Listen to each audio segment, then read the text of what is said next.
परिवहन विभाग ने 1 दिसंबर से उत्तराखंड से बाहर के वाहनों के उत्तराखंड में प्रवेश करने के लिए उनसे ग्रीन सेस वसूलने की प्रक्रिया को शुरू करने की बात कही थी, लेकिन ग्रीन सेस कलेक्शन के लिए तैयार किए गए सॉफ्टवेयर का अभी तक एनपीसीआई और भारत सरकार की वाहन डेटाबेस से इंटीग्रेशन नहीं हो पाया है। ऐसे में उत्तराखंड राज्य में अन्य राज्यों से आने वाले वाहनों से 1 दिसंबर से ग्रीन सेस वसूलने की प्रक्रिया शुरू नहीं हो पाएगी। इस बात पर उत्तराखंड के अपर परिवहन आयुक्त सनत कुमार सिंह ने कहा कि ग्रीन सेस कलेक्शन एएनपीआर के जरिए किया जाएगा और पहली बार उत्तराखंड में एएनपीआर के जरिए कलेक्शन करने का प्रोजेक्ट तैयार किया गया है, क्योंकि कहीं भी वर्तमान समय में एएनपीआर के जरिए टैक्स या फिर सेस एकत्र नहीं किया जाता है, बल्कि फास्ट टैग के जरिए कलेक्शन किया जा रहा है।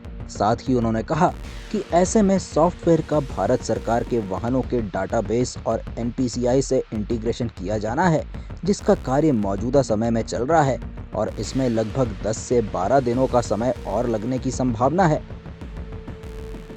ग्रीन सेस कलेक्शन हम लोग एनपीआर के माध्यम से कर रहे हैं और ये एक तरह का नया प्रोजेक्ट है। एनपीआर के माध्यम से कहीं अभी कलेक्शन हो नहीं रहा है, सब जगह फास्टैग के माध्यम से हो रहा है।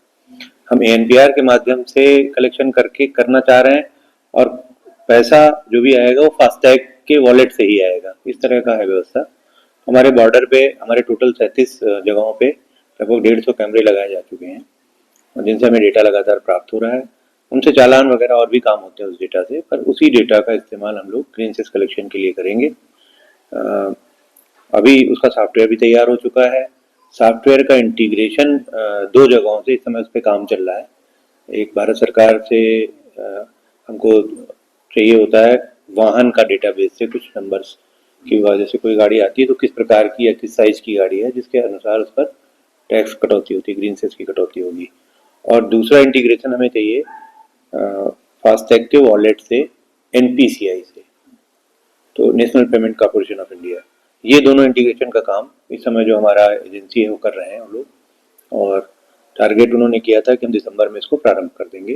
तो मुझे पूरी उम्मीद है कि दिसंबर में प्रारंभ हो जाएगा। ये पहले हमने तो 1 दिसंबर ही सोचा था कि 1 दिसंबर से होना, दिसंबर मीन्स 1 दिसंबर, लेकिन 1 दिसंबर से अगर नहीं भी होगा तो दिसंबर माह में, जो फिर टारगेट यही था कि दिसंबर माह में हमको कलेक्शन स्टार्ट कर देना है।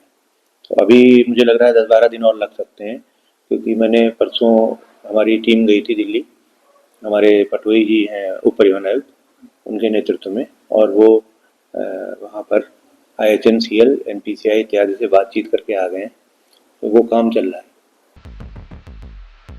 जन खबर के लिए मीना शर्मा की रिपोर्ट।